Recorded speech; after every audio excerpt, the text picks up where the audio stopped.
Ladies and gentlemen, welcome to the W podcast. It's episode 13. I'm Wolvy, he's SaucyJay, and we're your friendly neighborhood healers. So we have some quite exciting news to start today with. But first, how are you? How are you doing? How is WoW Yeah. treating you? Yeah, I mean, it's fun. I've been playing a lot more Resto Druid lately, which has been fun, and trying to push that one up to 2,900, almost there. Just finished the 11s, all the 11s, and then started on the 12s. So that's been fun.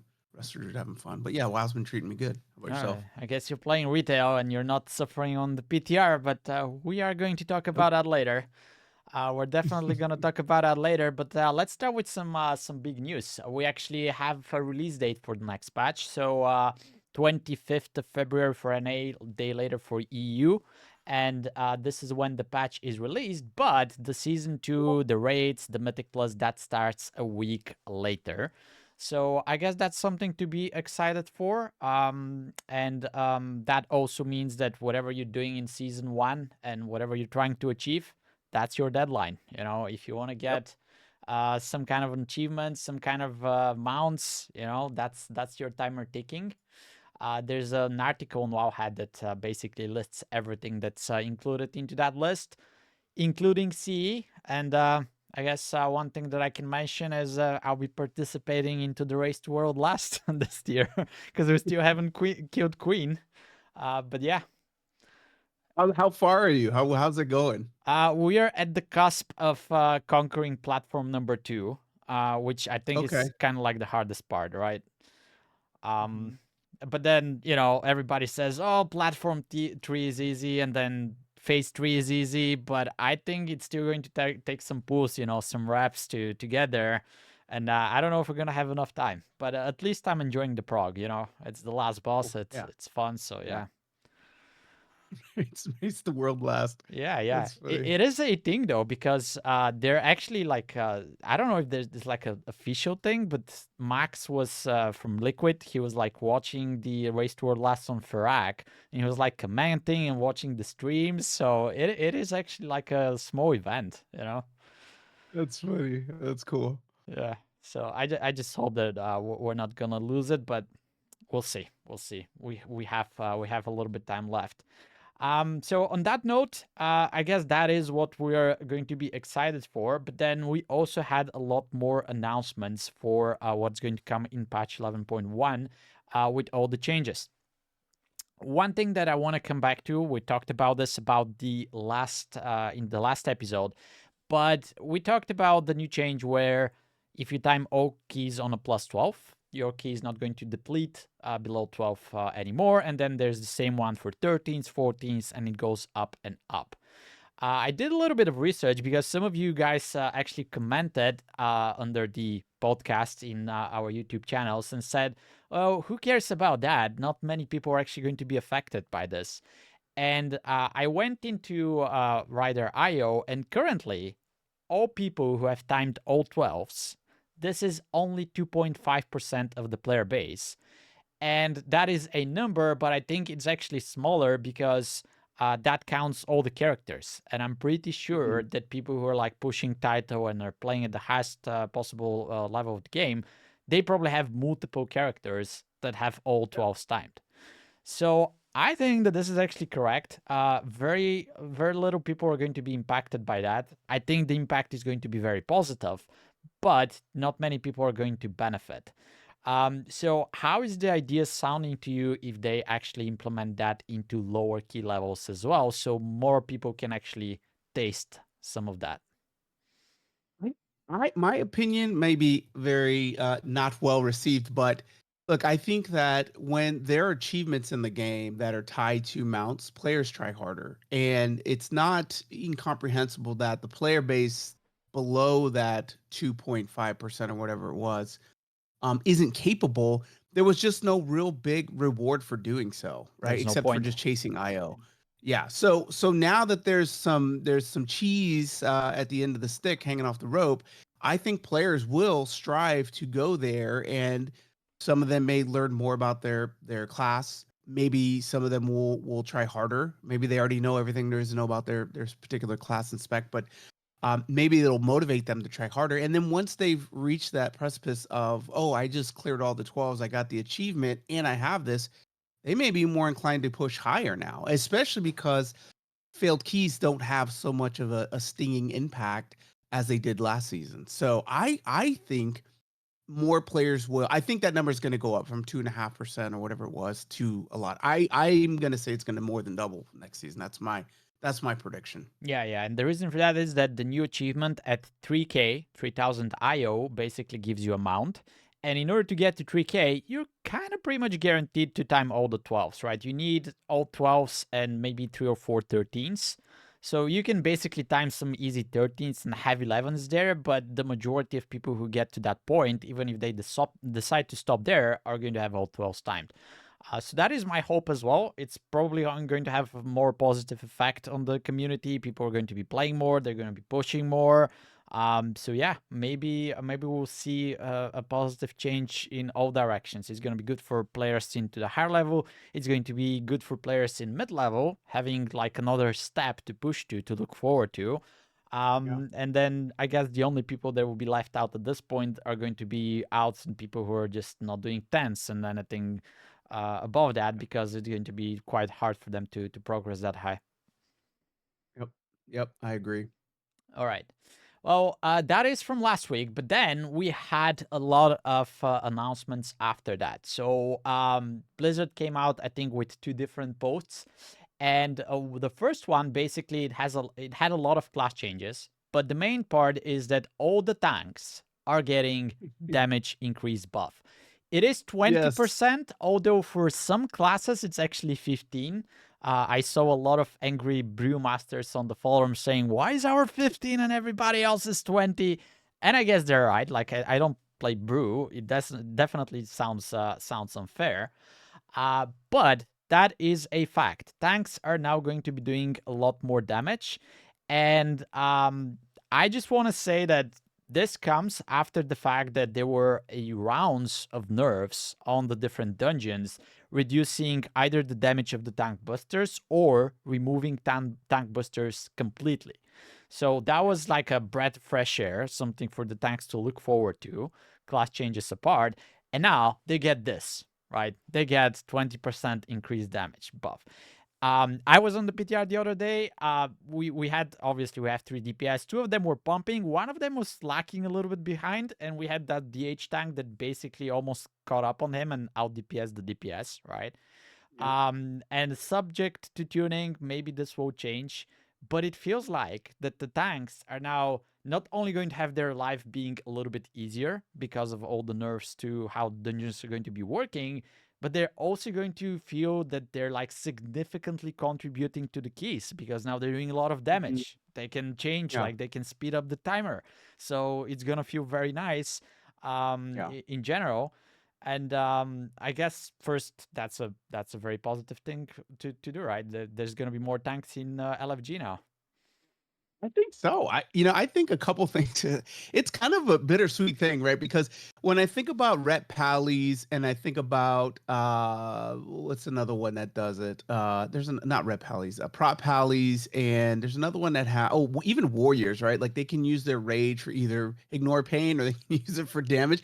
So I could see some of the tanks like greeting damage, which is fun. I mean, I hope they get to have fun. And now that the tank busters are removed, maybe they won't need to spend their holy power, their rage on healing mechanics and more focus on damage mechanics. So I don't know. I hope that this changed. Look, we talked about this in a couple episodes ago, and I said it's fun for tanks to do damage, and I hope that they buff tank damage. Like I would like to see tank damage, and they They did it. So listened. I think that that's awesome. I think that's super cool, and I hope it brings tanks back because we need more tanks.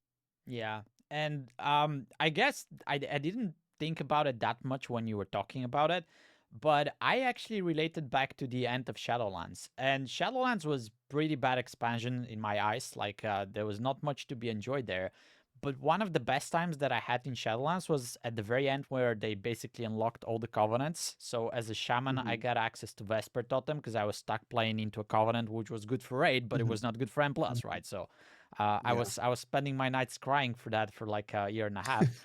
But then I got the Vesper Totem, And the Vesper Totem got buffed at some point, so he was doing a lot of damage. And healing was not the same back then, right? You could spare a lot of globals to do damage. Yeah. I was Yeah. having a blast, man. Like, I know that healers want to heal and they don't care about DPS. I'm kind of the same sometimes.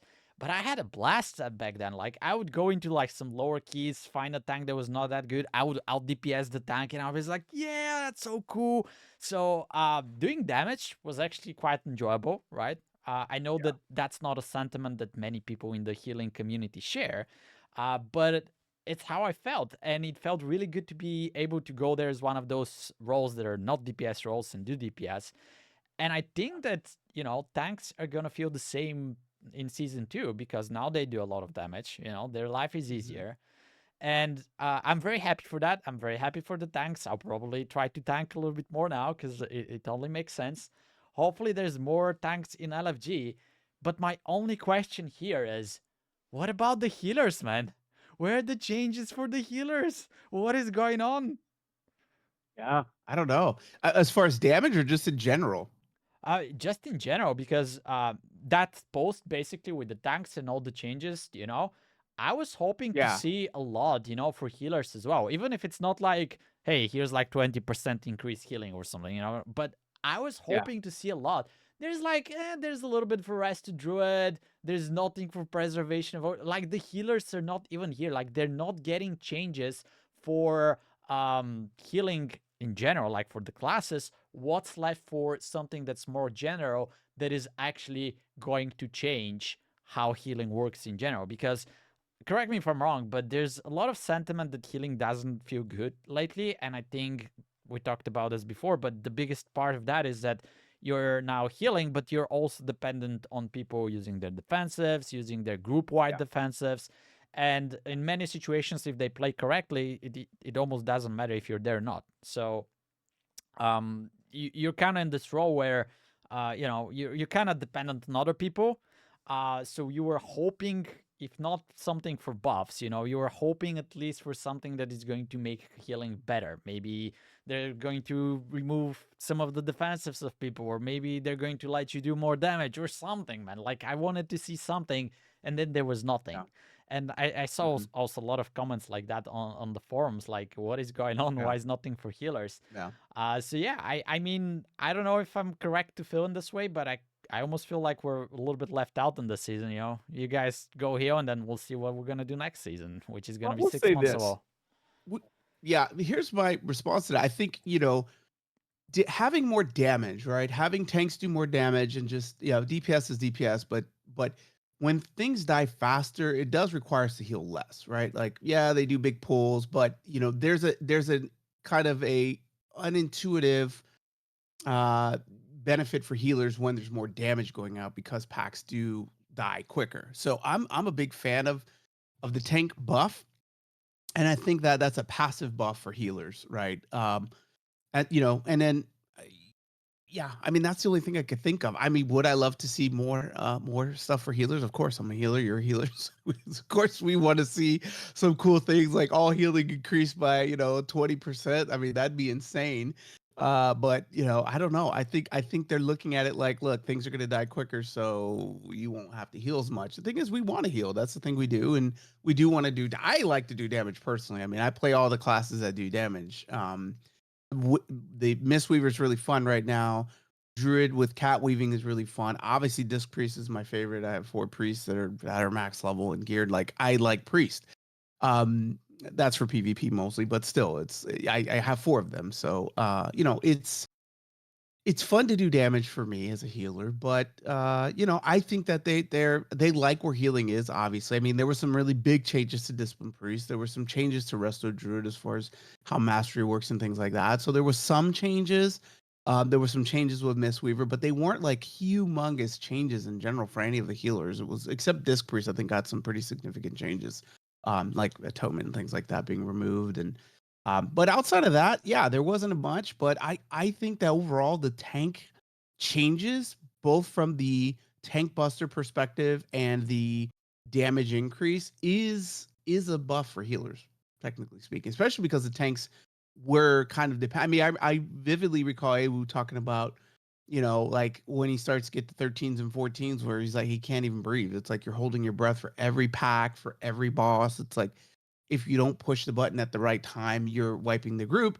That's going to be a relief for tanks. So and again, that's also helpful for us because you know we don't have to maybe babysit the tanks as much as we have been this last season. Yeah, but we're still holding our breath, you know. The tanks are breathing now, but We are. we're still Yeah, we are. yeah. So and you said just taking this out of context, but say they kind of like where the healing is, but do they really? Like, do we think that they do? I mean, no changes. Yeah, no, but like I think they don't like where healing is because people are complaining. We're like sitting in our chairs and holding our breath. But at the same time, I guess what are they supposed to do? Like, how do you fix this? Because if they do flat healing increase, I mean that's gonna be nice, but that's not really the problem, right? Like if they want to fix this and make healing feel differently, they would have to like strip all the defensives from all the classes and then tune and design the fights considering that you don't have like 5 personals for each person and then 3 group-wide defensives, right? Because they're Mhm. designing the damage profile for them to be able to move your health through all of that so then you have something to heal. And then people don't press that buttons and you feel like, yeah, we don't want to talk about this. But yeah, so I think they don't specifically like how healing feels right now because they were trying to do changes in the past, like they were trying to make bigger health pools, and then we would have to like cast more, but that didn't work apparently as they were intending to do so. But maybe they're just stuck right now into this paralysis of not having anything good to do right away and solve that problem. Maybe they're just looking for something further into the future that is going to change healing significantly, but they are just not capable of implementing it right now. You know, the other thing to consider that we don't have visibility on, or maybe we do, and I just don't know where to get it, is the number of healers versus tanks. And maybe they're just really trying to focus on tank retention and Yeah. bringing them back as compared to like healers are just like we just deal with it, right? We show up, we still heal, but the tanks are like, I'm not logging in. I'll go play DPS and not deal with it. Yeah, but maybe like Something to you, consider. you you guys can tell us in the comments below because we are healers, so we're stuck into LFG waiting for tanks. But maybe, and that's why we think there's more healers than tanks. But maybe it's actually the reality that tanks were actually significantly less this season, which is why they're like, trying to buff them and make them feel better. So maybe that was also some sentiment from the comments this week. Now we're gonna have enough tanks for next season, and it's gonna be scarce for healers into the LFG, and maybe we're gonna get a buff next season. Hey, you know what? More keys for me, baby. If there's less healers, means I'm gonna be getting into keys more often. So Yeah, it's we got okay. a lot of people saying that, and I don't mind that. Like you get into keys easiest healer anyway, but I just want them to be enjoyable, because I had a Yeah, lot of fun playing sure. DPS this season as well. So yeah. All right. Speaking about comments, I actually promised to ask you this. We had somebody because you said that you have 4 priests in a previous episode as well, and somebody had like, Sure. "Why does he have 4 priests?" And I was like, Okay, sure. I I don't can know. explain. Let me ask Yeah. him. So I play all aspects. I'm not a huge delver. Love you delvers, but that's not my personal enjoyment in the game. But I do play, you know, I do keys, I raid, and I do PvP. And I'm going to stream in season 2. I streamed a lot in Shadowlands and BFA, but kind of took a break in Dragonflight. And I did a little bit in Shadowlands, but I'm ready to start streaming again. And so when I stream, a lot of times what I do to build the channels, I'll do like basically carries for people that need to get achievements. And so it's really difficult if you have like say a 2400 MMR priest and you want to help somebody that is 1200 MMR, right? And so you don't want to bring a really high rated priest to somebody that is struggling at 1200. So what I'll do is I'll have priests at different basically breakpoints where it makes it easier for me to carry people at the lower levels or even people that are higher and they want to go up. I don't want to bring a priest that's at a really low level. Maybe sometimes you will because it actually does make it easier to bring like a really low MMR priest to somebody to help them get higher keys. That's kind of like a quote unquote hack. Okay. Because the average MMR between the two is a lot lower. So they won't get a lot of points, but they will get points. So, anyways, the real reason is to really accommodate the people that I'm going to be playing with. Or let's say if I'm pushing on one character in threes, and my friends want to play with me, I'm not going to tell them, go piss off, and I'll get on something I don't really like to heal with. I'll just get on a different priest that is at a lower MMR, and I'll play with them at that. So there's multiple reasons, but usually it's just so I can play with other people and not feel like, oh, I can't play with you because my MMR, my CR is so high that you're going to tank my rating. It's like, that's true, but you know what? I'll just go get on a different character where it doesn't really matter, or doesn't matter as much, and I can still play with my friends. So that's why I have 4 priests. Yeah, that makes sense. It's just a MMR PvP thing that we couldn't comprehend since we're just PvE players. All right, that makes sense. Let's jump back basically to the topic that you just mentioned earlier, because there was another announcement, which is now 5 days ago, and that was that the Mythic Plus tuning is basically they're nerfing 10% damage, not damage, sorry, 10% health for every creature in the Mythic Plus dungeons. So that goes back to what you said, like tanks doing more DPS, that's going to kill creatures faster, and now there's also 10% global nerf, which is probably going to make them die even quicker. Yeah. And once you think about it, like when you read that, it's like, okay, that's basically a buff, right? It sounds good, it Yeah. sounds nice. But then you start thinking about it, and the health and the tempo in which the mobs are dying, that's not really the problem. That's not what's really like preventing us from playing M plus and breaking keys, right? So it's definitely something to look forward to. It's definitely good. But the problems are the mechanics. The problems are the one shots. The problems are the amount of damage that we are taking, right? So it doesn't matter if the mobs are nerfed with 10 or 50% less health. If they're still doing so much damage, it's still going to be a problem for us to kill them, because it's a problem of us dying, not them dying, right? Yep. So what is your take on this though? Do you think that's gonna be enough to make season 2 feel even better? No, I think you hit it. I the mechanics and some of the interactions are big. There's going to be a couple of things in some of the dungeons where it's like if you don't kick it, it's going to be massively. It's going to hurt the whole group. So 10% is not going to really matter there. Uh, yeah, it's kind of a buff, but at a certain point in scaling, I guess again, this probably is talking about keys at level 13, 14, and 15 are really going to feel this more than anybody else because of scaling. Maybe they're going to appreciate it, and it's not going to be so impactful at the lower keys, because 10% is a lot, especially as mob health pools grow and boss health pools grow at the higher levels. It becomes unattainable. So I don't know if this is a play for getting the keys to a higher level. I don't know if this is a play for bigger pools, like overall big pack pools. I'm not sure what the reasoning is.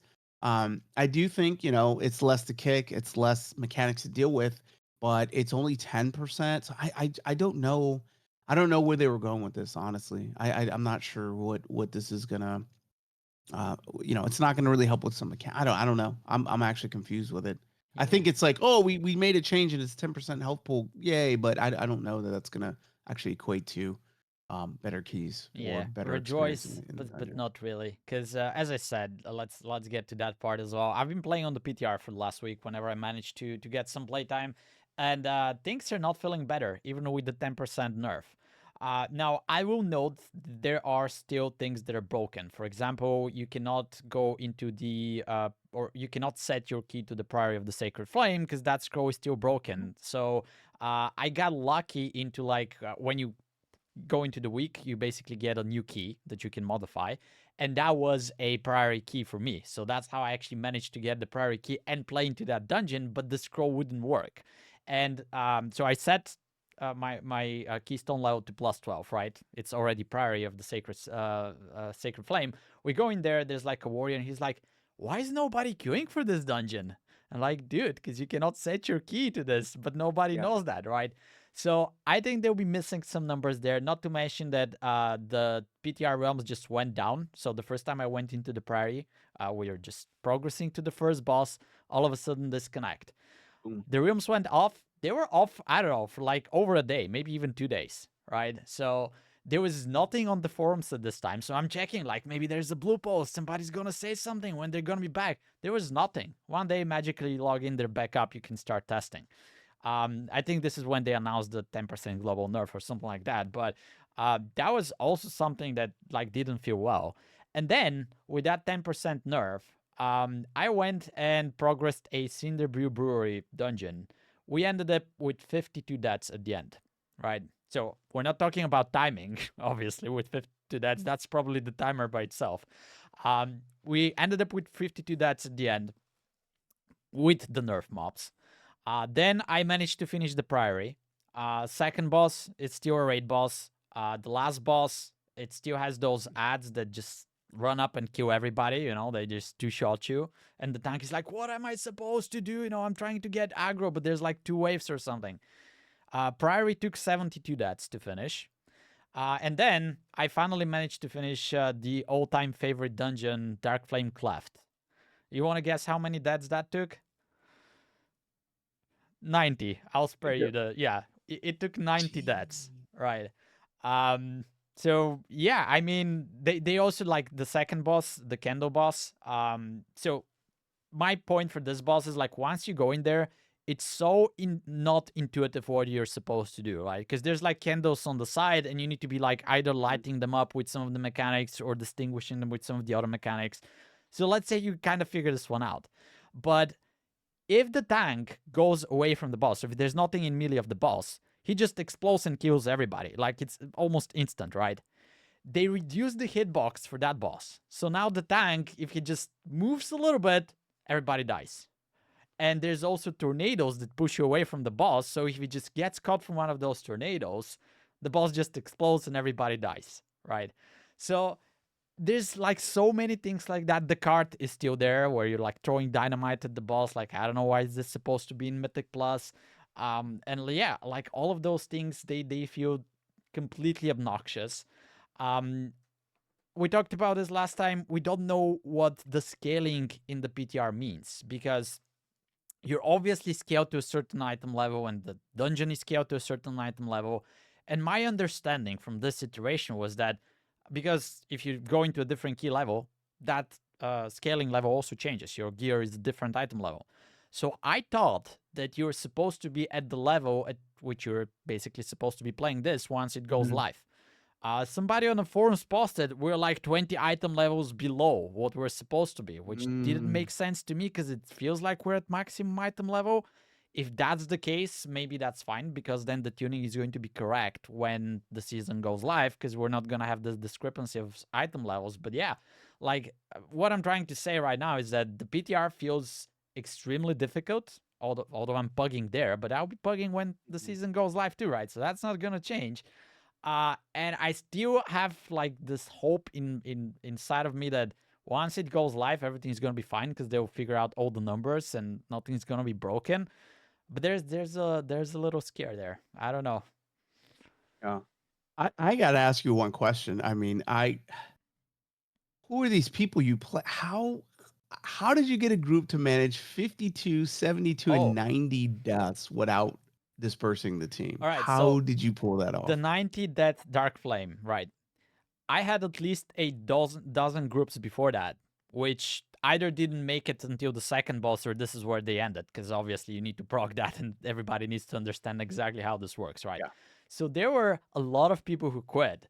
And then I guess I just got lucky for this one, because I went in there, we were just typing something in chat before the key started, and somebody was like, yeah, my last key bricked on the second boss, and he was like, oh, I managed to get to the last boss, but it was on a +2 or something like that, you know? And somebody said, yeah, guys, let's time this. He was like saying this as a joke, you know, let's get some score, because there's actually IO score on the PTR, right? If you time a dungeon. And we all started laughing, and I was like, guys, I'll be very happy if we just get to the end. And they were like, yeah, let's do that. And then once we went to the second boss, like, because of we didn't know about the reduced range, so the tank killed us a few times, we had to figure this one out. but somehow everybody was like, they were like progging mythic boss in the raid. You know, they were very interested to find out. Oh, this killed us. That's Let's cool. let's figure out how to solve this mechanic. And you know, Yeah. that was actually fun, right? I had Yeah. fun figuring out mechanics almost blindly, because some of the things that you read in the journal that don't make sense until you actually see them and interact with them. So that part was fine.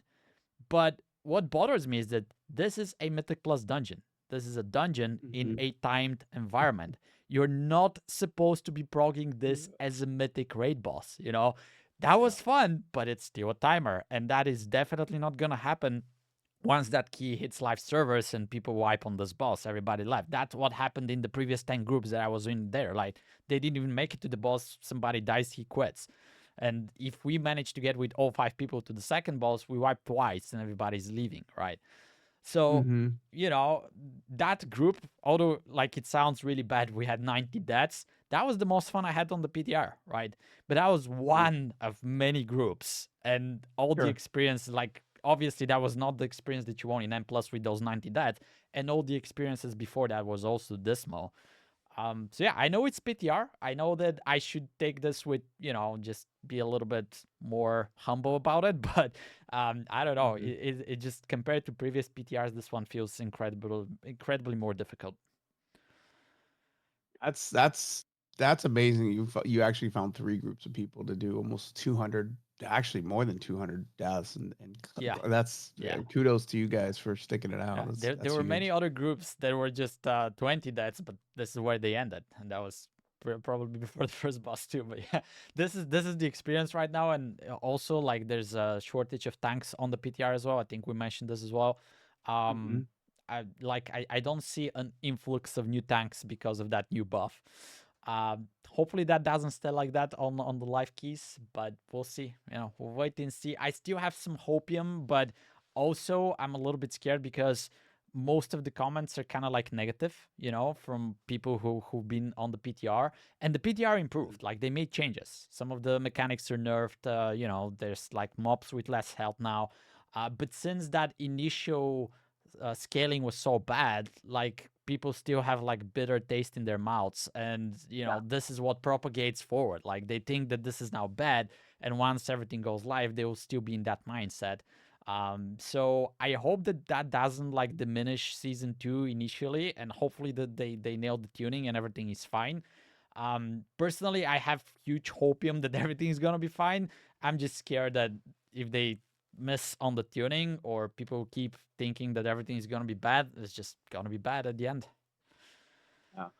I hope they, I say this a lot, I think I really am hopeful that there's going to be a good return in the player base based on some of the changes. I just hope that they do those consistent small changes. That's, please don't wait 3 or 4 weeks to make some tuning so that, that, because we're going to just lose people, and Yeah, that's what we don't want. So, yeah.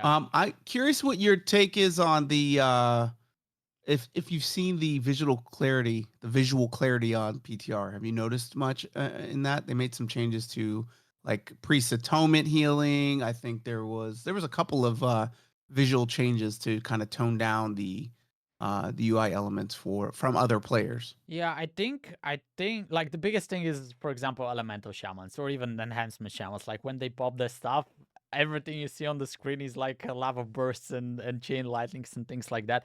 I think that's diminished a little bit, yeah. That's definitely like when you're playing with other people, and sometimes your screen is just cluttered with everything. You know, it's your own stuff, your own spells, and now somebody pops a spell Hmm. and everything lights up even more. I think that's even better now. That's not my main concern, right? I think it's been fine before. Now it's just going to be even better. Definitely going to take those small wins. The other big thing about visuals is obviously the new swirlies, and with like the circles and the clear borders. That's also pretty cool. One thing that bothers me though, for example, if we go to Theater of Pain, the last boss, Mordreta, when she summons Hmm. the warriors that fight, now there's a Uh-huh. big circle around them, so you know, don't stay in that. But Okay. the guys that charge, you know, Uh-huh. from the side, On there's the no side. visual for Uh-huh. that. You know, that's still the same. And I can't think on top of my head, but they were like, so it's pretty good overall. The new visuals are pretty good, but there are just a few mechanics here or there which are not following suit. They're still either using whatever was back in the day, or they just don't have a clear visual of what's happening. Yeah. And that makes it even worse, because before, okay, you're just looking around, there might be a frontal or something, right? Now you know that you're gonna see the swirly, you're gonna see the circle, you're gonna see the frontal, and now all of a sudden there's that mob that just doesn't have those same visuals, and that feels really Mhm. bad. But Yep. those are just few and apart. So hopefully that's not going to be a huge problem, and maybe they will actually even add more stuff. I think they even did so. So for example, the Mechagon, the spider tanks before the last platform were the last bosses. The frontals were just the old graphic. I think they changed that. Uh-huh. I haven't been there since they changed the visuals, but obviously they're working in that direction. So hopefully that's gonna be a huge positive as well. God, I hated that fight. I hate that fight. Oh yeah, God. yeah. There was one other change too. They reduced the timers on some of them. I didn't know if that was a result of the 10% nerf, or if that was just they were looking at how people were timing it and thought it was just too much time. Yeah, I don't know what they're looking at, because if they look into my runs, with 90 deaths, that was like almost hour and a half, by the way. So obviously, whatever the timer was, we were a little bit over it, just like an hour or so. But yeah, so I obviously, like, there's much better players on the PTR with me that are also playing groups. So I guess they can, like, I know that, for example, players like Dorky were saying, oh, we're doing like 14s, 15s, and things like that, right? So they're definitely able to get there. They're definitely able to time those dungeons. So maybe that's some useful data for them to tune the timers. But again, I'm very scared that these people are the top of the cream, like they're the best players in the Yeah. world. So I don't think I'm like 100% convinced that they should not be tuning things according to what they do and according to their numbers, because this is going to feel extremely difficult for us. But we don't know. Like, we don't know what they're using to do those tunings. So yeah, like I saw those, but again, I think I've timed some dungeons. Like I've timed +10s in some of them. I've timed lower keys, but these numbers, they don't mean anything to me right now, because I'm pugging and I'm having 90 deaths per run. So what is a dungeon timer, man? This is a raid for me. Yeah. Yep. I get it. Admittedly for me, I've never really been into PTR and all the changes because it's like, you know, content creators going like every week there's updates to every single class and it's just so much content and that the information's constantly shifting on Yeah.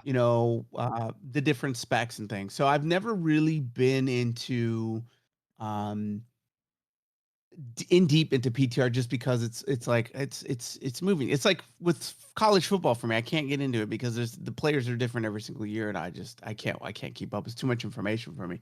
So when the game, the only thing I start paying attention to is things like that. They reduced the timers. Another one was kind of the scaling differences between the keys, which I think is hopefully going to be really good for kind of the lower tiers. Kind of talking about what you said about like hope they're not tuning it for those really the cream of the crop players, the top point whatever percent players, and all the rest of us having to suffer. But some of the changes I'm noticing are kind of incremental for maybe going from like a 4 to a 6, a 6 to an 8, something like that. So those are the things I do pay attention to and hope that that's going to actually have an impact. What are your kind of thoughts on what you've seen and how is that playing out on PTR? Yeah, well, I think that they're doing a lot more volatile changes to the new dungeons, obviously, because that's new territory, right?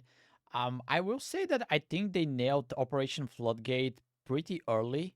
Oh, that's basically the newest dungeon, right? Because the other four we've played as heroic, they were out there for the season, not as Mythic Plus. And I guess they made some changes to the old dungeons, so the old dungeons and Operation Floodgate on top of them, they feel pretty, like, more manageable, if I can just say it this way, more manageable compared to the other four.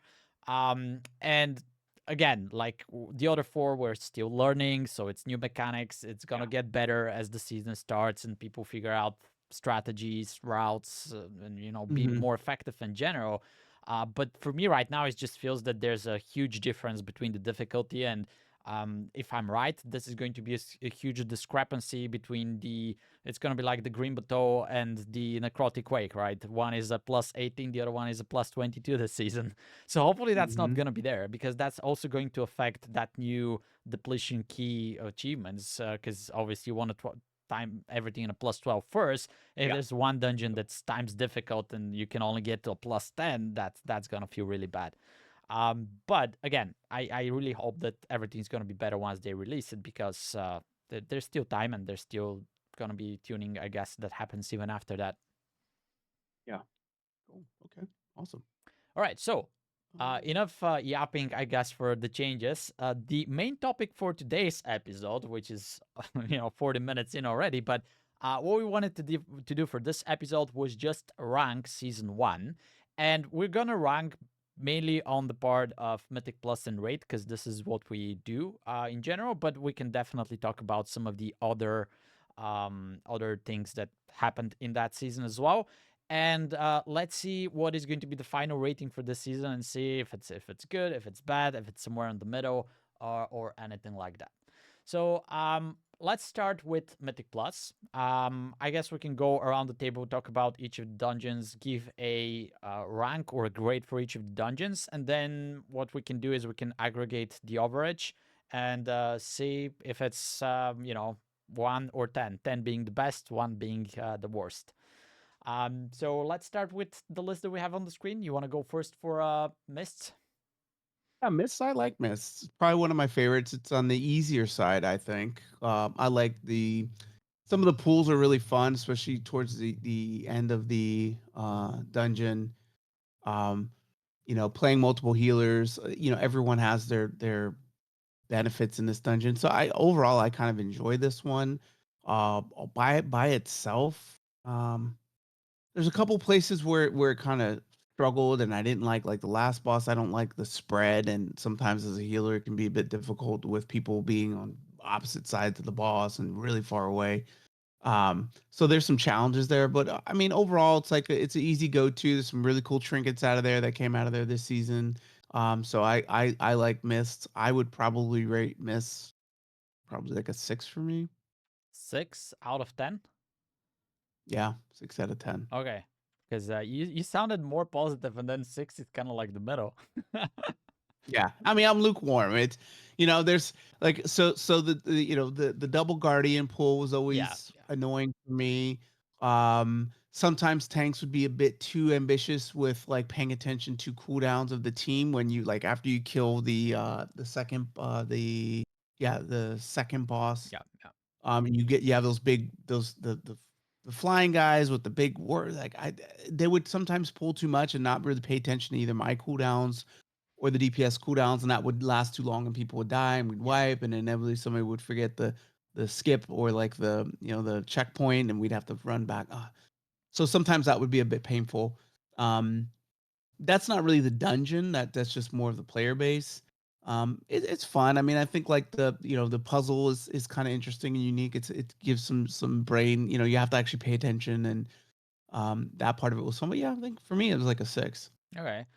For me, it's definitely a favorite dungeon this season, but maybe that's just for the lack of better dungeons. The maze, I would say, is annoying. It's fun to solve it once or twice. I like puzzles in general. But it's very annoying to be just running around while people are actually playing the game. You're just running around trying to remember things, and then the big guys drop the blue stuff on top of it, and you can't even run on. That part I didn't like. Having a mandatory poison dispel, also something that I didn't like. I guess you can relate to that playing a priest in general. Yeah, for There was sure. some weird stuff that you can do some skips if you have a certain comp, but if you don't, then you cannot. So I think that's just a bad design, especially when you consider that, for example, the vines that open the mushrooms or the stuff at the Yeah, start, that's also yeah, related to whether or not you have something in your party. And anytime that yeah. happens, I'm very angry. I think that's a dismal design. I have this at a 9 because again, I wanted to have something in a high score, but I'm definitely willing to put it even lower. So I'm at 9. You're at 6. Do we put it at 7 or 8 overall? Either one is I'll good, I think. I'll go 7. I'll go 7 Okay. because I was giving it a little bit too much just because as I said, I wanted something higher. All right, let's jump to Green Bateau. I guess I can go first on this one. I think this was for me that was the second most avoided dungeon in the season. Right, it was very hard dungeon, not only for healers because the last boss is extremely hard, not only mechanically but damage wise. It was very hard for all the tanks because I think I don't know if that was a comment in YouTube or somebody actually said it on the podcast, but they said that every pool in this dungeon feels like a mini boss, right? There's no breathing time. You know, there's either Yep. pools that Yep. do obnoxious amount of AoE damage, or pools that have mobs that can basically one-shot your tank if they're not paying attention, or both, right? Yep. Then what I really disliked about this dungeon also is obviously mandatory dispel with a curse. It makes a big difference whether or not you have curse dispel in this dungeon. Then you have the pool before the third boss, the double lava benders, which, you know, people could skip or not. That also makes a big difference. And then you have the Yeah. cheese with the third boss. Like, what the hell, Blizzard? Like, what is this? Like, why would you allow people to basically cheat on this boss? Right? You can Yep. just go into the corner. You're not worrying about tornadoes. You're not worrying about anything, right? And obviously some groups do that, but if you're in a pug, not every pug does that. Not everybody knows how to do it. Like when I was tanking, I was scared to do it because I've never tried it, right? So I didn't know what exactly the tank is supposed to do. So I just did the boss naughty, you know, as it's supposed to be done. Yeah, and then adding the last boss difficulty. I mean, I'm putting it into a 2, but that's one of the worst dungeons for me this season. Me too. I think, playing priest a lot, there's no you either have to have a shaman and a mage or you just have to deal with the curse, which was annoying. Um, you know, tanks, if you don't have a soothe, some of the tanks over pulling and then those generals or whatever they are that Yeah. that buff the whole area, like I mean, and just not I mean, just so much stuff can go wrong in that dungeon. When you get on the drakes to fly, if that's not coordinated right, it makes the Yep. dungeon Yep. longer. Even with the checkpoints at every single boss, sometimes if you wipe it just feels like a forever run back. Like it is such a big dungeon. Not even to mention the stuff you talked about. I hate that dungeon. All right. That's yeah, 2 is generous. I hate that dungeon. All right. Let's put it at 2. We're gonna save the ones for we know who. All right. Next on the list, the Stone Vault. Um, I'll go again first on this one. I think I've said this before. If you take this dungeon and you take it separately, pool by pool or boss by boss, it's very interesting individual design, right? It's interesting mechanics. It's some of them are quite innovative and things like that. But if you sum everything together, it becomes a really bad dungeon, right? It's difficulty, obviously one of the more difficult dungeons this season, but it's also very bug unfriendly. This is what's bothering me because, for example, the first boss, it makes a huge difference if you play with organized group. Because I pushed few keys with some of my guildies at the end of the season, so we were kind of like organized, and we could coordinate. Okay, let's break just one pillar and then break one more pillar, and then we're gonna let the boss break all the pillars. We're gonna pop our defensive, so we're chilling, right? Mhm. You cannot do that in a pug, man. You cannot Nope. coordinate that in a pug. Even if you type in before, oh, let's break one, you don't know who's breaking. Somebody's gonna break something. It just doesn't work. Same thing on the Skarmorak boss. It's interesting design if you are on comms and you say, okay, we killed this, hold, kill this orb, that's fine. In a pug, you kill 3 orbs, you instantly die because, you cannot coordinate that. There's some stupid stuff with the charge guys just before the last boss, because they're very ineffective. They have a ton of health. So if you have the correct comp, somebody can just pull them and shadow melt. You can skip them. If not, Yeah. you have to fight them. Very bad design. The guys at the end that you cannot pull because they have the stacking debuff, you cannot pull 2 of the big rocks. I don't remember the name of those, but, obviously. So even the machinist boss with the RNG, if he jumps away and you don't have a range to interrupt him, or who interrupts him in a pug, overlapping interrupts, things like that. So I kind of like enjoyed the dungeon for the first time when I see it with all those mechanics, but playing there, that was also something I was kind of like avoiding this season. It was just very pug friendly. It was very difficult, so it was better than Grimbato. So I would give it like a 3, maybe even a 4. But it's definitely low on the list for me. It was on the more of my favorites just because it never felt super long. I like the fact that you could take one of the two routes, which Yeah. I mean, it doesn't really matter. You got to do whatever, but it's not very linear, which was kind of unique and cool. Again, curse is, people not kicking. There's fears if people aren't kicking. So going back to the pug unfriendliness, if people are kicking Yeah. insignificant casts, it becomes really painful, especially with the I can't remember the curse, but it ticks really hard. And then if it goes off at the same time as slam, people are dying. So yeah, very pug unfriendly, and I mostly pug, so it's like it was the first one I 12'd, which was interesting because out of all the dungeons, that was the first one. That Yeah, it's happens. definitely on the lower side. I'd probably give it like a 4 or 5 for me. Okay, so I guess we can agree on a 4 overall, right? Okay. Since I'm Yeah. down to a 3, so 4 Stone Vault. Right, next on the list is Arakara. I'll let you go first this time. Echoes is Echoes the The poison one? Yeah, the big spider with the poisons and the last boss Yeah, the with poison yeah, one. Yeah, as a priest, it's miserable because of the poisons. It yeah, can't dispel them. Um, but it's a cool. There's some really cool pools in there, like big pool. I like big pools personally because as a disc priest, like even as a not so much as the druid, but disc priest and monk is really fun because there's big packs and you can do a lot of damage and you can do a lot of healing.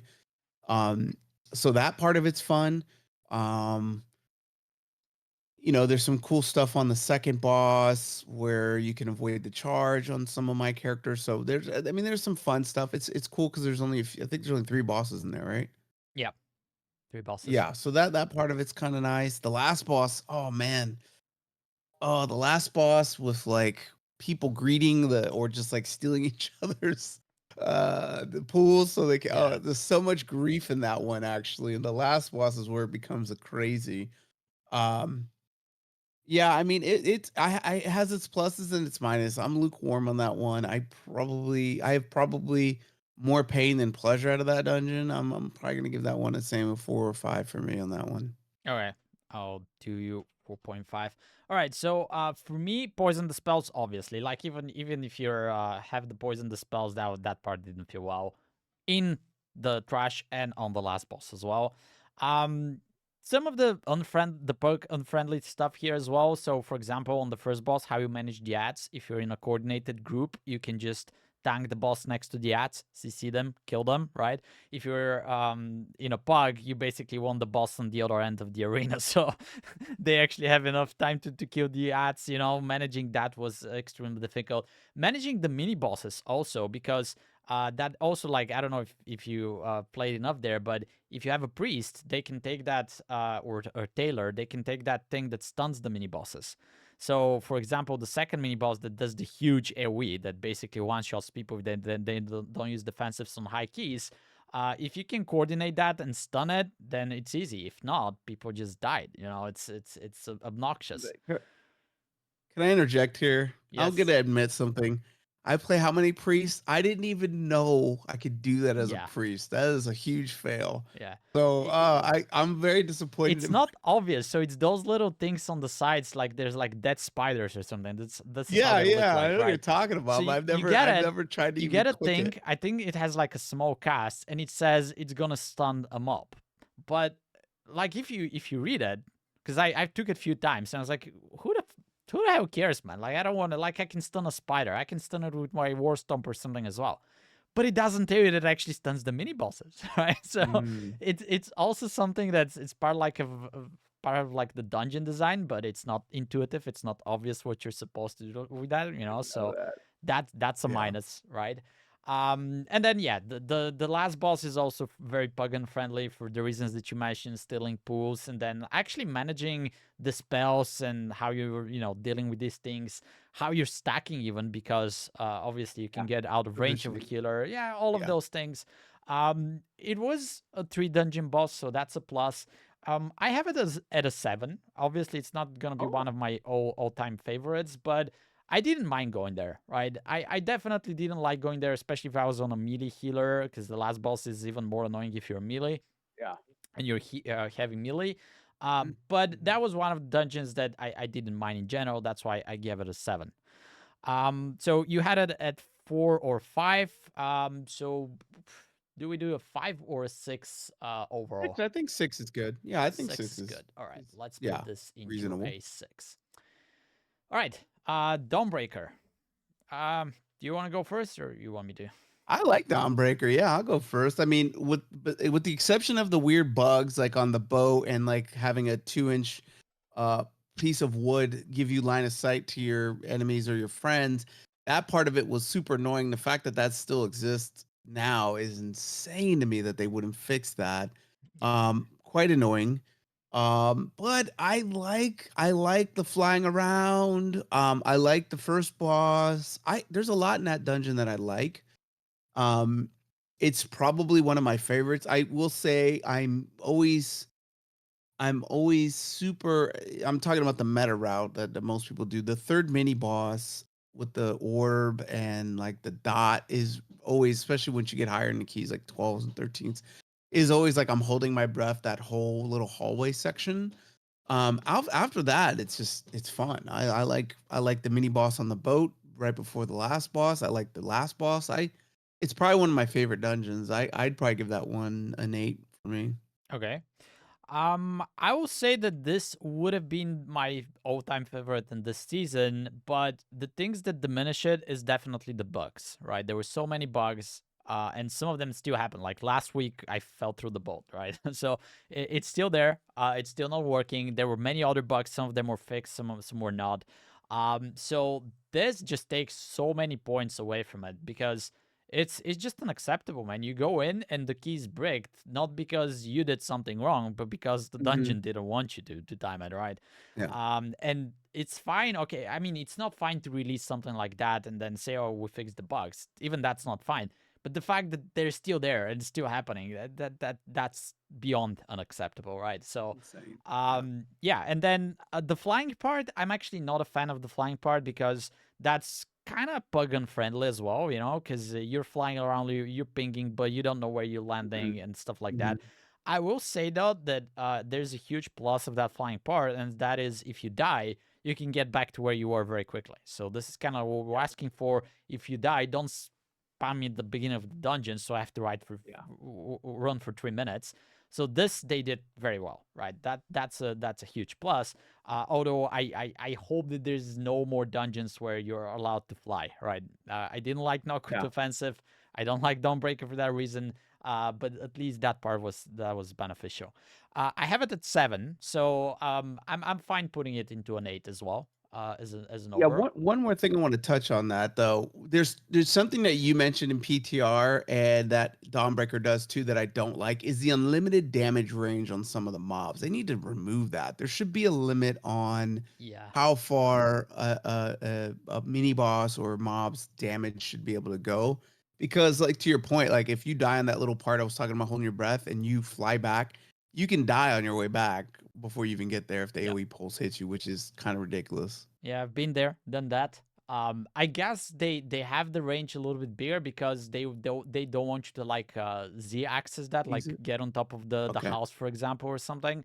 But I also think it's like way too hedge because I think you're still Way getting too hit far. on the ship, which is On the boat. definitely Yeah, yeah, you'll yeah. get hit on the boat. So yeah, I mean, and I hope they fix this. I've posted on the forums for it, but there are things that happen like that in season 2, and it's like you're not in an open area. You're in Cinderbrew Wall. meter or whatever, right? And there's Yeah. like 5 Yeah. walls between you and the mob, and you're Yeah. like There's no 200 way. yards Yeah. away. You still die. Yeah, let's Yeah. hope. Let's hope that they fix it. Do we put City of Threats in 1 and move on, or we want to talk about it?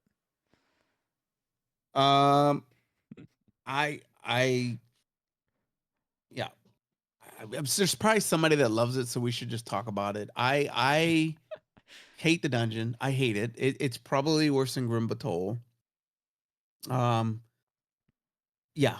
It's not pug friendly. I mean, towards the end of the season, I think everybody kind of got on the meta of like which ways you go, what is the most optimal ways of doing the mini maze, like where to stand on the second boss, like, some of that kind of stuff. But just time killer with the maze was ridiculous. The number of bosses, the coordination required for each one, it's a painful. I didn't like that dungeon. Yeah, I give it, yeah. I'll just add on top of it. So the maze and the running around, that's fine. There's still 25-second RP after that. So that's Yep, beyond annoying. Like whoever designs these yep, things, they obviously don't play Mythic Plus because nobody wants to sit for over a minute waiting until there's like a timer ticking, right? It's extremely difficult in general. I think all the bosses are plug-in friendly in some way. So the first boss with the dispels, it's easy mhm, to, if you're in coordinated group and I'm saying, oh, I'm dispelling you, so you move away and yeah, everybody knows to, yeah, pug. I've been pinging people, still doesn't work. That's that. yeah. The third boss is also something that I guess people don't consider that to be that much plugin friendly, but it makes a huge difference what kind of comp you play with and what people you have around. Because let's say you have a paladin, they can bubble and soak all the orbs that do a heal absorb on you. So that's a mechanic that you don't have to deal with. If you don't have that, Yeah. people have to soak them. They do a lot of damage that you have to heal through them, and then the AoE happens. Not even gonna mention the last boss. That's also very hard to coordinate. It's very hard to heal. Probably the hardest boss this dungeon. And when you get all of those things, there's also poison the spell. Let's mention the mini boss before the last boss area. That's kind of mandatory to have. So yeah, when you add all of those things together, that contributes to one of the worst experiences in Mythic Plus ever. Very close to my favorite Morozon's Rise. It's probably not worse than it, but it's close. It managed to get close. So that's an easy one for me as well. I'm good with the one. All right. You want to go or you want me to go for Necrotic Wake? You can go. All right. So Necrotic Wake, that's kind of in the middle for me. Um, what I don't like there is the fact that you're dependent on weapons because let's say you don't have a spear for Stitch Flash, then that's a huge problem. You don't have a Bloodlust for Stitch Flash, especially in pugs, huge problem. That is, I guess, something that's manageable, but there's other things like that. So, for example, it makes a huge difference if you have a DK on the second boss to grip all the ads or not. So that's kind of plugin friendly. And being able to push this dungeon into a little bit higher keys with my guildies, we got to the point where you start thinking. Obviously, we're not able to time 20s, right? So we're playing it like 14s and 15s. And I know that 14s and 15s are like considered low keys compared to what world first keys are. But even there, we don't manage to time the dungeon in like 30 seconds or something. And you start thinking, man, okay, we're not meta comp, but we don't have a priest. So we're not mind controlling the guy that throws the cleavers, right? Mhm, I mhm. wonder how much difference does that do, Because if we had that, people are now taking the cleaver from the beginning and they're dragging the mob along with them throughout the whole dungeon. So Yep, it's killing like the second yep, boss, the third boss, the last boss. yep. It's killing trash. I'm like, why is this allowed, man? Like, I don't care if the highest key that they can time is like 22 or 21 or 19, but Mhm. now that you're allowing this priest mind control tech, once I get to my 14 and 15, I'm starting to think, okay, is it because we're not meta? Is it because we're not mind controlling? Is it we're just bad players? I'll take that. But why is that allowed in the game? So this is what's annoying me with this dungeon. I gave it a 7. I don't think it's a bad dungeon, but there's also a lot of things that with the mind control, the weapons, and those mechanics that are not that friendly. That kind of pushes it back. I didn't mind it this season. Also, not my favorite. So 7 feels fair for me. For me, I think what I want to touch on something you mentioned, which is the mind control. And obviously, I play a priest, and that is pretty fun. And like mind controlling it, healing it up, and then releasing it and let it do its thing. Right? It's kind of cool. But in the new season, they removed the mind control from the little The weasel thing or squirrels. whatever, right? Yeah. So yeah. So why, I think that's the right call because not everybody can do that. And so, when you have something that not everybody can do, going back to your point about like the stun or the the gates in Mists, like, they should remove some of that so there's a little bit more of an even playing field so, players don't feel like they have to bring certain elements to a key to get to a certain thing because it's so crazy. The other day I saw somebody doing a 10 and it was like I need enhanced shaman and augment evoker and DK. It's like you're doing a 10. Like what are Yeah. you doing? Like it's insane. But that's the mindset that people have is like, oh, well, we need a priest to do the mind control so that. And so, yeah, it's great to see that Blizzard took that out. Why wouldn't they do that in Necrotic Wake? I don't know. It is a fun dungeon. I personally like the weapons because anybody could do it. They just have to know when to do it. Going, especially, it does help when you don't have a DK to have the silence AoE so that those mobs can run in. So I think that having that kind of balances it a little bit, normalizes the dungeon. The spear's a little different, right? And so you have to be mindful of that. And if wipes, happen, it makes the dungeon a little bit more miserable if you Yeah. use a spear and then you wipe. That's unfortunate. It is what it is there. I personally do like the dungeon as well. I rate it on the higher side. It's one of my favorite ones on multiple healers, even on multiple DPS. So I like the dungeon. I'd give it a 7 or an 8. All right. I'll put it as an 8, I guess. Yeah, one thing we didn't mention about mids though, there's also mind control tag there that they haven't removed, but different Yeah, topic. that's right. Yeah. Mm-hmm. All Yep. right. So hopefully there's not much of that in season 2. We are left with so Necrotic Wake. I guess we can do 8 overall. Mm-hmm. And then we're left with Siege of Borealis. You want to go first on this one? Sure. Beginning of the season, there was some stuff with the fixes that was annoying with the orbs. I think they figured that out. I like the dungeon. I mean, there's a couple parts of like where, again, pugging it makes it difficult to line of sight, like the big smash and of the giants and things like that, where tanks just, sometimes if they're pugging it, they don't know that you can line of sight that, and they just put them in an unoptimal place for me to avoid some damage.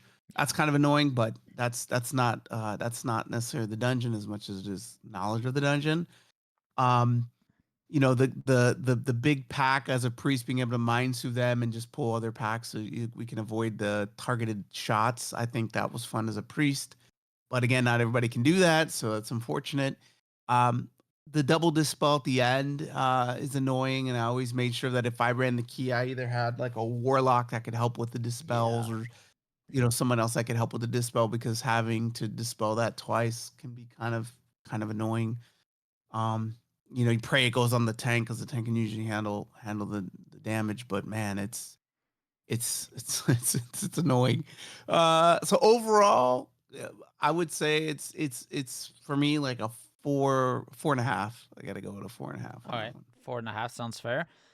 For me, that's actually a banger of a dungeon if it was not the last boss. I hate that thing with passion because, as you said, if you have a warlock, it's a heaven to earth difference, because they can dispel the second guy. Not having that, you're struggling. And there's also like RNG. Who do you need to Mhm. dispel? There's even like RNG on the first boss where you're gonna get the bombs because sometimes you get two on top of each other.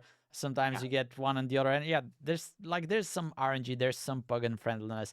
I think most of it is manageable apart from the last boss, which I just like. I would say I could easily put this dungeon into a 10, but I'm taking at least 3 points away just because of the last boss, even more Mm. if you want to. So I have it at a 7. So I guess we can put it at a 5 overall. I like 5.5. Yeah, probably Uh, 6. I mean, there's some fun parts as a priest. When I played the shaman, I'd always use poison cleansing totem, like, but you can only use it like twice in that whole fight. So it's like, I don't know. I'm trying to think, revival on my monk, but how often are you gonna really do that? oh, poison cleansing doesn't work for the last boss.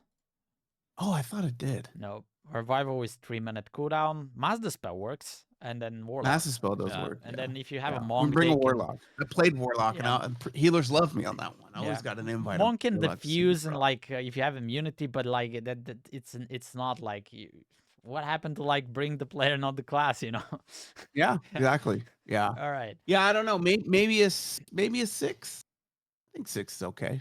All right, let's put it into a 6. All right, so final results for this season. My overall is 5.3. Your overall is 4.8. And Oof. our overall in general is 5.2. Okay. So that puts that season basically at 5 out of 10, which is pretty average. Do we think that's fair? Yeah, I think that's fair. Okay. I think it's fair personally. Yeah, I mean, while I played a lot, I'll say I didn't push super hard on anything just because I didn't enjoy it. So I just played a bunch of other Yeah. characters. I played Hunter, Rogue, Warlock, Yeah. Warrior, DK. I played everything. It's I'll say this. Basically, our average is the same as mine. Like I have it at 5.3. I think this might sound a little bit harsh, but when you consider, or at least when I consider the amount of time that I spent in LFG waiting for tanks, not playing the game, just looking for the right people or yep, for people in general, I think 5 yep, out of 10 sounds good in yeah. this case, right? I agree with that. Yeah, All right. we didn't even think about it. Well, I didn't think about that, but Yeah, it's yeah. I that's mean, a good this is point. not part of the dungeons, but I think the score kind of like reflects that in general. So five Yeah. out of 10. I guess we can save that for like the next season. We can compare whether or not the next season is going to be better once we do the rating there. But that's gonna be apparently in 6 months' time. And now I guess we can go very quickly through the raid bosses as well, Sure. rate those, and see where the rate ends up being compared to Mythic Plus. So I have them in order. Ugrax the Devourer. You want to go first? Yeah. Sure. That's fun fight overall. As a healer and as a DPS, I think there's some fun elements. I get why they took the add damage out of things, but I don't know why. I mean, you have to kill them. You need the meat, and I mean, why? I don't know. Maybe they were cheesing it, but I like that. I like the fight. I think it's a very simple first fight. I think it's appropriate for the raid. I like it. I'd probably give it like an 8. Give it an 8. Okay. I have it at 7. It's not my favorite first boss ever. I don't think it's that well designed. The transition phase is basically something Mhm. that was kind of dumb for me, and I didn't enjoy feeding the boss, etc. But I think overall it was not one of the bad fights, right? So even on Mythic, so I gave it a 7. I'm fine just going with 8 overall. It's not a bad fight. It's not a bad first boss. Right, the Bloodhound Horror was the second boss. Some cool ideas there. I guess it's also okay for a second boss. Somehow just hopping into the Shadow Realm felt really bad for me. Maybe because of the assignments that I had there, but like constantly moving, just healing didn't feel that well for a shaman. I guess. It was not a bad fight, but somehow it didn't click with me. I gave it also a 7. But I'm fine being more or less on that depending on your opinion. I think for me, it was interesting. Is we talk about Mythic. I like the hit squad idea and having a couple people kind of go across and do some stuff. I usually signed up or put myself as the hit squad person, so I like the fight. I thought it was cool. Again, it wasn't overly difficult. Um, I do a lot of pugs. I think I pug now four times a week, and this one never gives us any problems. So I like it for a second boss and originality. I think the like having the little things on the ground make it like interesting and running out. It's cool. I'd probably give it 7, 6 or 7, something in that range. I'll put you at 7 since I'm at 7 as well. I think that's fair. All right. Then we go to Sikran. Um, I'll go first. That's one of my favorite fights. I really enjoyed it. It was like simple mechanics, but you had to implement them correctly. They would make me lag a lot. For some reason, every time I got one of those mechanics where you had to make the square on Mythic, I would just lag out. It was very annoying. But I still think it was a fun fight. So again, for me, it's like it didn't require some crazy weak course or something like that. It didn't require for you to have like special comps or special classes. Everybody could just go in, DPS, play, enjoy. And at the end, it was also very cool with like the DPS check at the end if you run out of space. So yeah, Mhm. cool design, cool boss. I actually gave it a 9. Oh wow, yeah, Yeah, 9. That's cool. I have it at an 8. I think it was more the challenges I have with this is more of a people thing, not even mechanics. Like you said, you don't need any crazy add on for it. You can just yeah, do the fight and just problem as I saw is some people panicking, even in pugs. It's like people panicking when they get mechanics and not knowing where to go, or just like wanting to do damage and parse instead of slowing Yeah. down and doing the thing. But the mechanics of the fight itself, I think it's a fun fight. It's a simple fight. It's like basically go to where you need to go, watch your feet, and then move away from the boss during decimation or whatever. So I like the fight. I think it was cool. It was fun. Yeah, I could see it.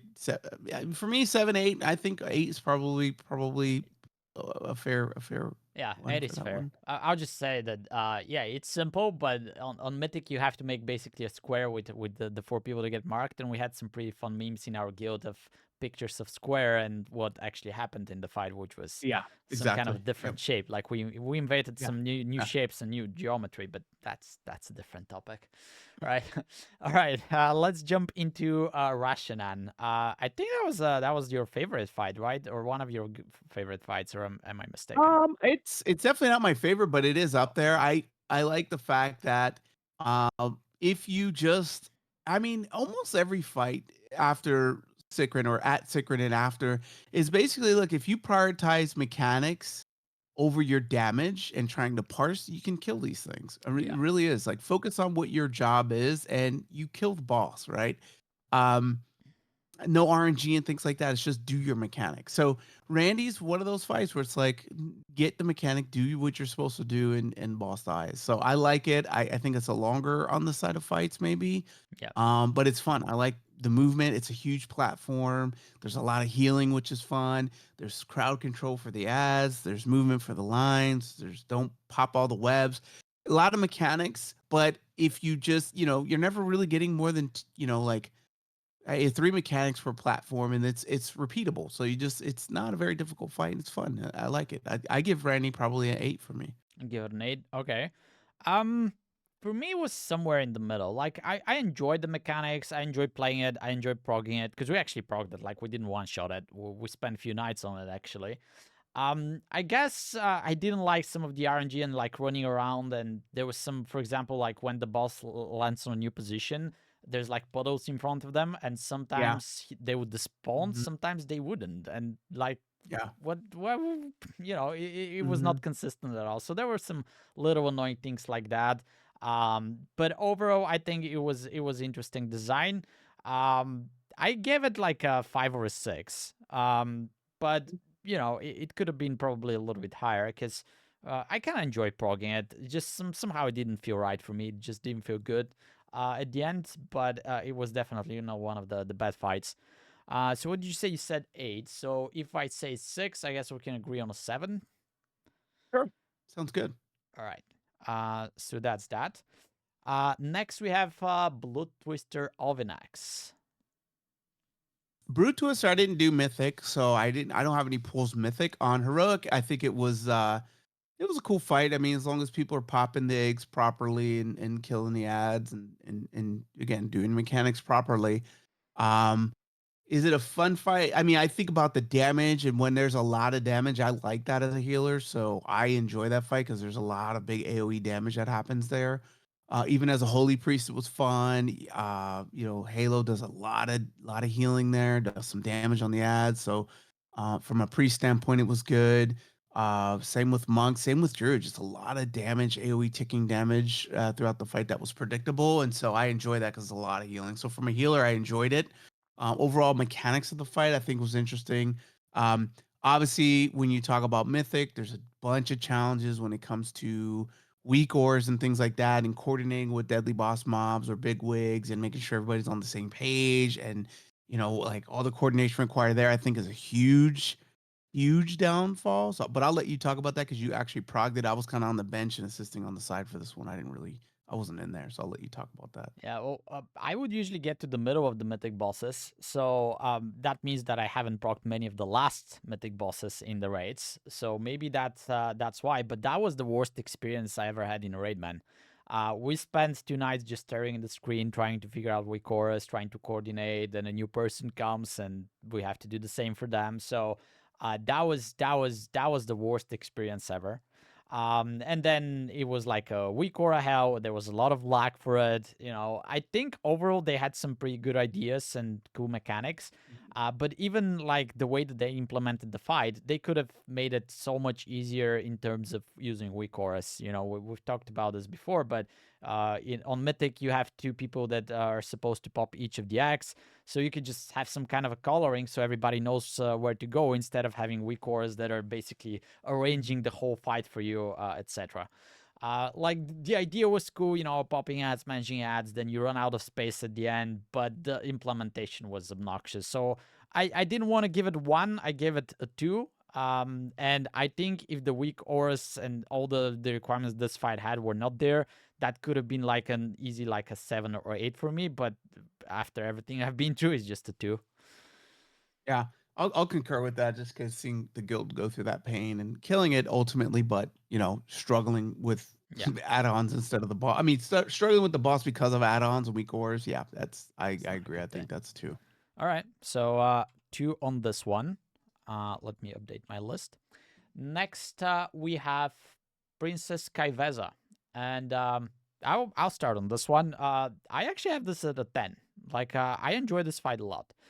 Again, very very simple mechanics. It's they interact with you in different ways, so you have to like learn the dance and everything. But there was plenty of damage to heal through. Wasn't a big fan of the transition part where you have to move and heal, and that's constantly. It's not like just dodge a swirly and then heal. It's like you're moving and then you have to heal through it. Yeah. That part wasn't that good, but somehow it felt so nice because we first killed Brute Twister and then we killed Kaiveza. It felt like a freedom. You go into this fight, there's no weak chorus. You just go, you press your buttons, you figure out the mechanics. Yeah. It's a Yeah. nice DPS check in certain situations, and then it took us actually over 100 pulls to kill her, which I guess is a lot, but I enjoyed it. I had a lot of fun on this fight, and I even felt a little bit sorry once it was over because I knew what's coming after Yeah. that. That's a 10 for me. Yeah, my favorite fight, from a mechanic standpoint, I think was obvious. I mean, the cadence with cooldowns was amazing. I felt like it was very easy to memorize that fight because it was just a repeat of the fight, and your cooldowns are always up at the same time for every single thing. So it was super fun as a healer and rewarding, knowing that you basically just had to learn how to dance, right? If you could do your dance and you knew your steps, it was an easy fight. Not everybody, that I was playing with really understood and comprehended that, and so that fight, unfortunately took a lot longer Yeah, than it took a should while. have. But it's a cool fight. It's a very cool fight. It is my favorite. I'd probably give it. But mechanics, I agree with you on a 10.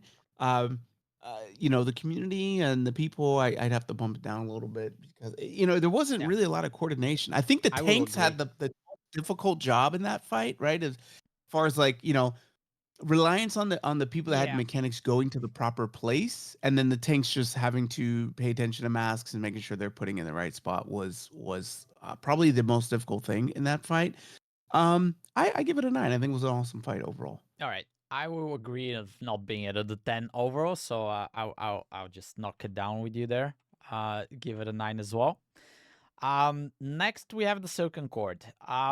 I'll let you speak about this one first because I'm not sure if I should be rating this, and I'll reveal why in a Sure. second. I didn't do it in Mythic. My guild did it, and killed it the night we blew up the guild. Yep. But it did happen the night we killed it. It looked very interesting. The team had a good strategy. They executed it well. They did it in a reasonable time.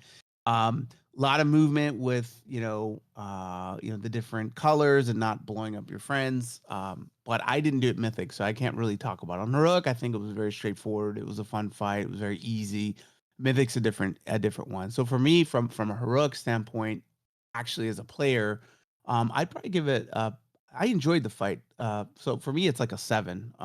But that's from a heroic standpoint. Mythic, my guild seemed to enjoy it. And like I said, they killed it in reasonably fast time. So I think they'd probably rate it around the same or higher. How about you? Okay, well, I'll start with saying that we actually skipped that fight on Mythic. We just bought a Queen Ansarek Oh, okay. lockout. because we figure out, and that was actually a correct assessment at this point. We figure out that with the time after we reached it, with the time we have remaining in the tier, we can either kill either queen or recipient card. Like we wouldn't be able to have the time to proc the bolt because we're Mm-hmm. not the best guild. Those things took a lot of pulls for us. So we progged it a little bit until we figure out that we're going to queen, right? So we had like 3 nights to prog it total or something like that. And Mm-hmm. that's why I don't know if I should be rating it, or how should I be rating it. But I didn't like the fact that there was like at least 40 slides that were published in our Discord telling you where to go at each step. And I think there was more. There was just the first 40 that we could try to get to that point and then talk more.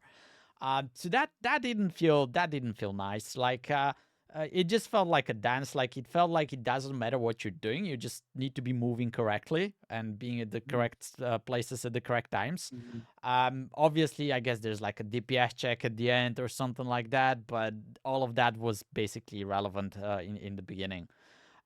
So I have it like somewhere in the middle as a 5. I don't know how would I feel if I had to like prog it and kill it.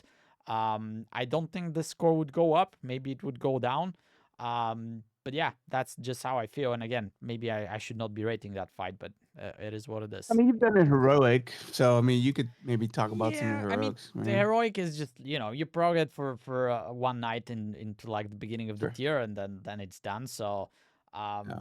yeah, I mean, not much. I thought it's cool, like the mechanics where you have to like do the webs and stop the guy that charges Mm-hmm. to the wall. Mm-hmm. But then on heroic, you can just pop defensives and live. So, Yeah. you know, It's true. it's not yeah, from visuals and like from mechanics perspective, I think it's cool, but playing it not so much. So maybe in a heroic instead of 5, I could like give it a 6 maybe, or a 7, but not much higher. Oh, okay. Yeah, let's go with a 6. I think 6 is probably All good. right, so I'll have you at a 7 overall and 6 in our agreement. All right, and then we get the big butt queen. You want to start on this one? Well, I have no experience on Mythic Queen. So my rating is only going to go on heroic. I think mechanically it's a super cool fight. I like the mechanics in it. I like the stacking and the spreading out, the two poppers, 3 in Mythic. I think that's a cool mechanic. Um, the different platforms and managing dispels and I mean, there's a lot going on. There's a ton of mechanics. I think for an end boss, it's cool. Um, it's crazy to me that it's been what 6 months almost, and I mean, there's still people that have killed it multiple times that struggle on some of the mechanics. So it's a very mechanic heavy fight. Yeah. Um, when I think about all of the last boss fights that I've played, even at the mythic level, um, this one with the phases, I don't know. It's up there, I guess. But again, I'm only really talking. I didn't get to do it mythic, so I'm gonna probably put it honestly, based on my experience, even in heroic. I'm probably gonna rate it like a 5 for me. Okay. Just because I think mechanically it's a last boss, so it should have some stuff. But I mean, there's like, you got the phase one, then you got the pop the shield, then you got 3 different platforms, and then you got the middle, and then you got ads, and you got. I mean, there's a lot of mechanics. Yeah. Again, maybe too much for a last fight. Again, maybe too tailored for like the top of the top. Um, so yeah, I'm gonna give it like a 5. Yeah. Okay. That's fair, I guess. I also have in my notes way too many mechanics and phases. Like I know it's the last boss, but at some point you feel overwhelmed. Being like 300 pulls into it now on Mythic. The one thing that I don't like on Mythic is kind of like connected to design, and it goes back to again saying bring the player, not the class, but that doesn't really shine through the design there, because on Mythic you have some mandatory things that you need to bring and some classes that you don't want to bring. For example, you don't want to bring priests because they don't have a way to free themselves from the roots. Mhm. And you're not like on Mythic. It doesn't make sense to like clean them, right? You have to like just clear them somehow.